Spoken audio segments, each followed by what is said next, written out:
I finished the third book, sent it up to my publisher after a couple of reviews 2 weeks ago, and that will be out December or January. It's called The Final Day. And let me tell you part of the inspiration for what happened there. I was working on The Final Day, and I've been working on it for months and months, and it just wasn't quite flowing. And I use real people in my books. One of the things that really helped me a lot was when I first wrote 1 Second After. I'm a professor at Montreat, and I wrote real people. And I set the story there, but I named it Blue Ridge College in the town of Blue Ridge. And I got done with it, and I passed it up to my college president and asked him what he thought. He came back to me several days later. He said, "Why don't you just call it Montreat, call it The Real Thing?"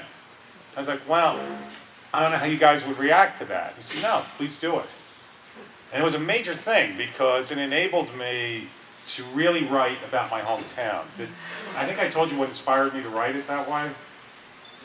Okay, I'll go all the way back to the beginning. How I got into all this was in 2004. I was in Washington, D.C. to meet a friend of mine who once ran for the presidency, Newt. And Newt and I had written several books together. And we were getting set to plan a book about the Civil War. And I was up in D.C. to work with him for several days on it. Unlike many of these people, he is a genuine, real co-author. I mean, we actually worked together. We'd go out in the field and take a look at things of what we were going to write about. And I was waiting for Newt to show up for our meeting, and he was about an hour late, and he came into the room and just tossed his attaché case. And Newt really has excellent vocabulary control, but he cut loose about Congress with a lot of expletives before and after, and it was, when the hell are they going to wake up about EMP? And so I looked at him, I said, "Are you talking about electromagnetic pulse?"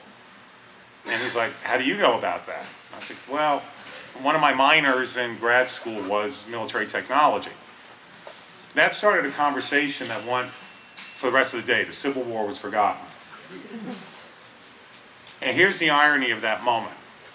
On the day the congressional report on electromagnetic pulse came out was the exact same day that Congress released the report on 9/11. So where was all the media on that day? And you could sort of say if they gave a report on EMP in the middle of the forest and nobody from the media is there, is anybody going to hear it? They were all on that end of the building. And as I've said often since then, it's like the two-faced God. I think it's Janus looking forward and backwards. America was looking backwards at the last war rather than looking forward as to the potential of what could be our next war. So at the end of that conversation, Newt was already prodding me big time, saying, "I want you to write a book about EMP." So he set me up to meet Congressman Roscoe Bartlett. I don't know if any of you saw the Blaze interview we did a couple months ago where Roscoe Bartlett, myself, and Dr. Pry. Roscoe Bartlett, he was a genius. He was one of only 2 members of Congress who had a PhD in the hard sciences. And he had gone into Congress very disturbed about several technological issues, and one of them was EMP.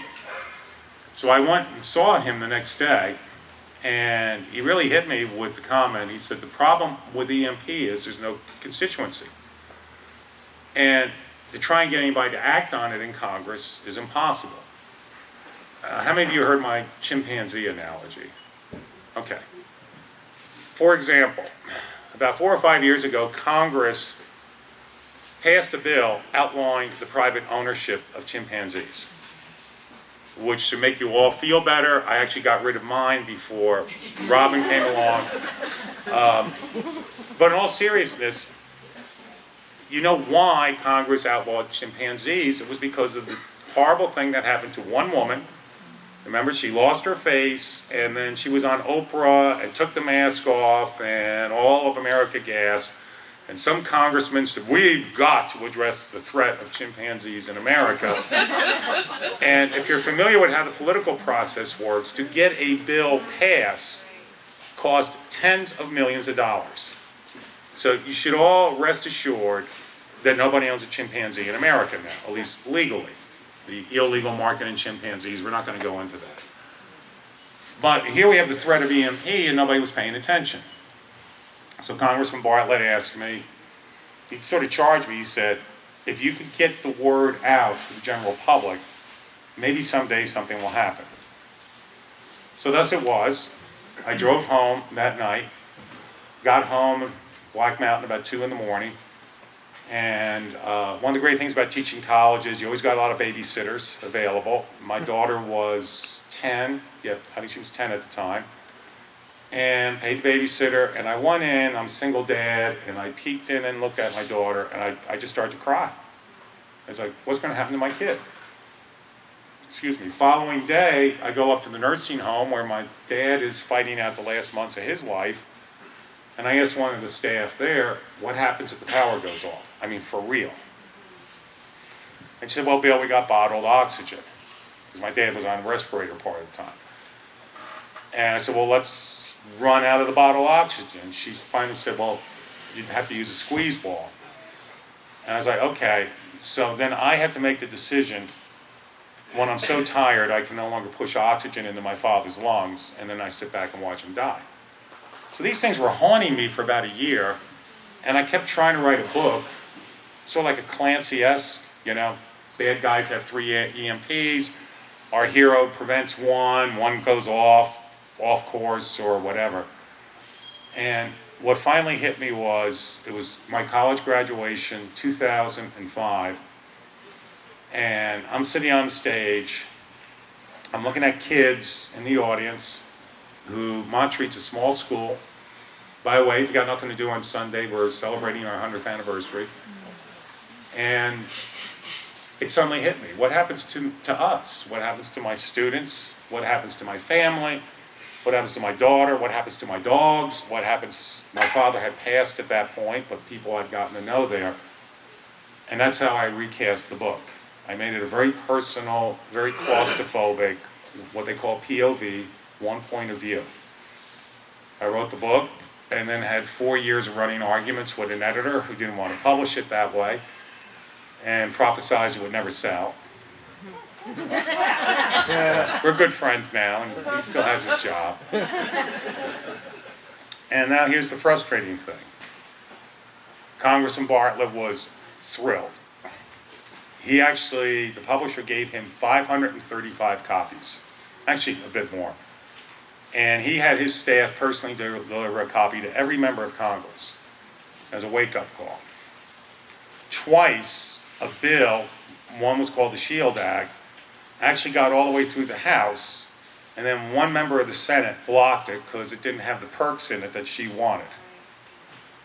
We also had the same thing happen in Raleigh several years ago, where I went down to testify at a joint committee in Raleigh, in which a senator who was in the pocket of the power company quipped, so we're going to make our policy based on a novel.